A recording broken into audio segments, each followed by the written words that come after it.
ನಟ ದರ್ಶನ್ ಇದೀಗ ಪೊಲೀಸ್ ಕಸ್ಟಡಿಗೆ 17 ಆರೋಪಿಗಳಿದ್ದಾರೆ ಈ ಪ್ರಕರಣದಲ್ಲಿ. ಓವರ್ ಆಲ್ ಆಗಿ ಅಷ್ಟು ಆರೋಪಿಗಳನ್ನ ಪೊಲೀಸ್ ಕಸ್ಟಡಿಗೆ ಕೊಟ್ಟಿರೋದು.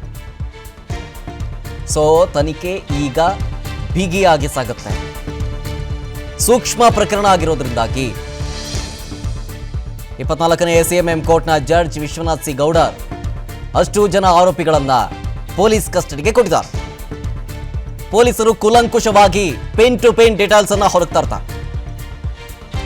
ಈಗಾಗಲೇ ಹೇಳ್ತಾ ಇದೆ ಪವಿತ್ರ ಗೌಡಗೆ ಏನೇನು ಕ್ವಶನ್ಸ್ಗಳನ್ನ ಕೇಳಬಹುದು ಪೊಲೀಸರು ಅಂತ ಹೇಳಿ. ಮೊದಲಿಗೆ ಯಾಕೆ ನೀವು ಕಂಪ್ಲೇಂಟ್ ಕೊಡಲಿಲ್ಲ ಪೊಲೀಸರಿಗೆ? ರೇಣುಕಾಸ್ವಾಮಿ ಅವರು ನಿಮಗೆ ಕಿರುಕುಳ ಕೊಡ್ತಾ ಇದ್ರು ಅಂತಂದ್ರಲ್ಲ, ಯಾಕೆ ಪೊಲೀಸರಿಗೆ ಕಂಪ್ಲೇಂಟ್ ಕೊಡಲಿಲ್ಲ? ಯಾಕೆ ದರ್ಶನ್ಗೆ ನೀವು ಹೇಳಿದ್ರಿ? ದರ್ಶನ್ ನಿಮ್ಗೆ ಏನಾಗಬೇಕು? ದರ್ಶನ್ಗೆ ಯಾಕೆ ಹಿಂಗೆ ಹೇಳಿದ್ರಿ? ಅವ್ರು ಹೇಳಿದ ತಕ್ಷಣ ಏನು ರಿಯಾಕ್ಷನ್ ಕೊಟ್ಟರು? ಅವ್ರು ನಿಮ್ಮ ಹತ್ರ ಏನು ಹೇಳಿದ್ರು?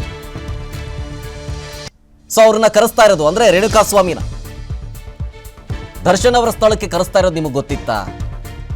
ಅವ್ರಿಗೆ ಹೊಡೆಯೋದಕ್ಕೆ ಸಿದ್ಧವಾಗಿದ್ದಾರೆ ಅನ್ನೋದು ಗೊತ್ತಿತ್ತಾ?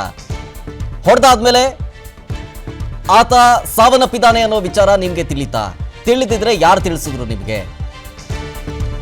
ಅದಾದ್ಮೇಲೆ ಶವವನ್ನ ಮೋರಿಗೆಸಿತಾರಲ್ಲ, ಆ ವಿಚಾರ ನಿಮ್ಗೆ ಗೊತ್ತಾಯ್ತಾ? ಅದನ್ನು ಹೇಳ್ದವ್ರು ಯಾರು? ಹೇಳಿದ್ರೆ ನಿಮ್ಗೆ ಗೊತ್ತಾದ ಮೇಲೆ ನೀವು ಯಾಕೆ ಪೊಲೀಸಿಗೆ ಹೇಳಲಿಲ್ಲ? ಈ ಎಲ್ಲಾ ಕ್ವಶನ್ಗಳನ್ನು ಕೂಡ ಪವಿತ್ರ ಗೌಡ ಮುಂದೆ ಇಡ್ತಾರೆ.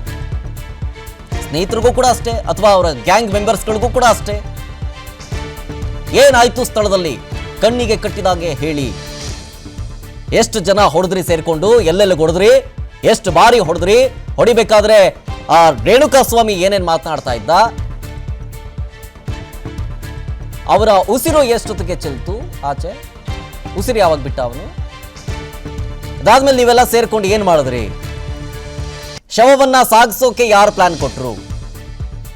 ಎಷ್ಟು ಜನ ಸೇರ್ಕೊಂಡು ಪ್ಲಾನ್ ಮಾಡಿದ್ರಿ? ಹೊಡಿಬೇಕಾದ್ರೆ ಎಷ್ಟು ಜನ ಇದ್ರಿ? ಸಾಗಿಸ್ತವ್ರು ಯಾರು? ಬೇರೆ ಬೇರೆನಾ? ಪವಿತ್ರ ಗೌಡ ಸ್ಥಳದಲ್ಲಿ ಇದ್ರ? ಇದೆಲ್ಲ ಕ್ವಶನ್ಸ್ಗಳು ಕೂಡ ಪೊಲೀಸರು ಅಷ್ಟು ಜನ ಆರೋಪಿಗಳ ಮುಂದೆ ಇಡ್ತಾರೆ. ಸದ್ಯ ಅಷ್ಟು ಜನ ಆರೋಪಿಗಳು ಪೊಲೀಸ್ ಕಸ್ಟಡಿಯಲ್ಲಿದ್ದಾರೆ. ಏನಾಗುತ್ತೆ ಮುಂದೆ ಕಾದು ನೋಡಬೇಕು.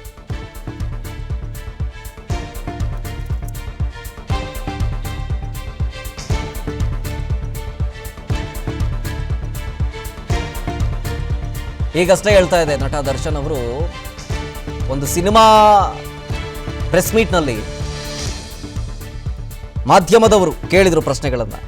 ದರ್ಶನ್ ಸರ್, ನಿಮ್ಮ ಸುತ್ತ ವಿವಾದ ಇರುತ್ತೋ ಅಥವಾ ವಿವಾದದ ಸುಳಿಯಲ್ಲಿ ನೀವು ಸಿಕ್ಕಾಕುತ್ತೀರೋ ಗೊತ್ತಾಗ್ತಾ ಇಲ್ವಲ್ಲ, ಯಾಕೆ ಸರ್ ಹಿಂಗಾಗ್ತಾ ಇದೆ ಅಂತೇಳಿ. ಆಗ ನಟ ದರ್ಶನ್ ಅವರು ಹೇಳ್ತಾರೆ, ಪ್ಲಸ್ ಆರ್ ಮೈನಸ್ ಪಬ್ಲಿಸಿಟಿಲಿ ಇದ್ದೇ ಇರ್ತೀವಿ ಅಂತ ಹೇಳಿದ್ರು. ಬಟ್ ಅವತ್ತು ಅಭಿಮಾನಿಗಳು ಅಥವಾ ರಾಜ್ಯದ ಜನರು ಆ ಡೈಲಾಗ್ ಕೇಳಿ ಖುಷಿಪಟ್ಟು ಶಿಳ್ಳೆ ಹೊಡೆದು ಚಪ್ಪಾಳೆ ಹೊಡೆದ್ರು. ಆದರೆ ಇವತ್ತು ಅದೇ ರೀತಿಯಾಗಿ ಪ್ಲಸ್ ಆರ್ ಮೈನಸ್ ಪಬ್ಲಿಸಿಟಿಲಿ ಇದ್ದಾರೆ. ಆದರೆ ಇದು ದುರಂತ. ಅಭಿಮಾನಿಗಳಿಗೆ ಇದು ಶಾಕ್. ಅವತ್ತು ಮಾಸ್ ಡೈಲಾಗ್ ಹೊಡೆದಿದ್ರು ಅದೇ ರೀತಿಯಾಗಿ. ಬಟ್ ಇವತ್ತು ನಟ ದರ್ಶನ್ ಅವರನ್ನ ಈ ಪರಿಸ್ಥಿತಿಯಲ್ಲಿ ನೋಡೋದಕ್ಕೆ ಅಭಿಮಾನಿಗಳಿಗೆ ನಿಜಕ್ಕೂ ಶಾಕ್. ಅನುಕ್ಷಣದ ಸುದ್ದಿಗಳಿಗಾಗಿ ವಿಸ್ತಾರ ನ್ಯೂಸ್ ಯೂಟ್ಯೂಬ್ ಚಾನೆಲ್ ಸಬ್ಸ್ಕ್ರೈಬ್ ಮಾಡಿ. ಹೊಸ ಸುದ್ದಿಗಳ ನೋಟಿಫಿಕೇಶನ್ಗಾಗಿ ಬೆಲ್ ಐಕಾನ್ ಕ್ಲಿಕ್ ಮಾಡಿ.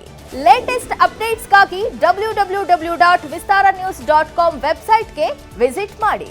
ಅಂಗೈಯಲ್ಲೇ ಜಗತ್ತಿನ ಸುದ್ದಿ ತಿಳಿಯಲು ವಿಸ್ತಾರ ನ್ಯೂಸ್ ಕನ್ನಡ ಆಪ್ ಡೌನ್ಲೋಡ್ ಮಾಡಿ.